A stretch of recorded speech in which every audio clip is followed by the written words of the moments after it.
We already talked about aloe many times on the channel. It is rich in vitamins A, C, and E, folic acid, calcium, chromium, selenium, magnesium, potassium, zinc, and choline.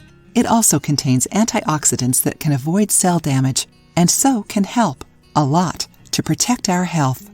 One of the best ways of enjoying the benefits of this plant is making delicious aloe juice to boost your body. Have you ever heard about the benefits of aloe vera?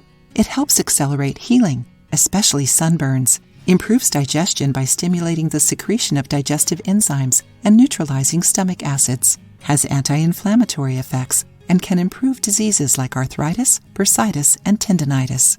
Alleviates constipation by increasing the liquids in the intestine, stimulating bowel movements. Maintains the body hydrated, preventing dehydration. Helps improve the immune system thanks to vitamin C and has antiviral action, stimulating cell activity in the immune system.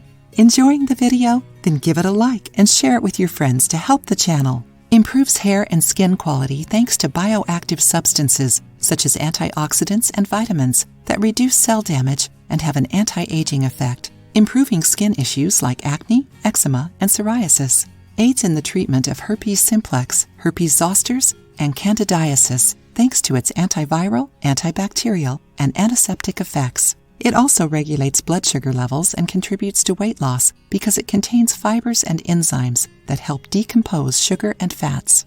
See how to make aloe vera juice at home. To make aloe juice at home, cut the leaves from the plant, wash them, and remove the thorns. Then cut out the yellow part of the leaves, where there are toxic substances. Discard the leaf using only the white gel. After that, put the gel in a blender, following the proportion of 3.52 ounces of gel to 34 ounces of water.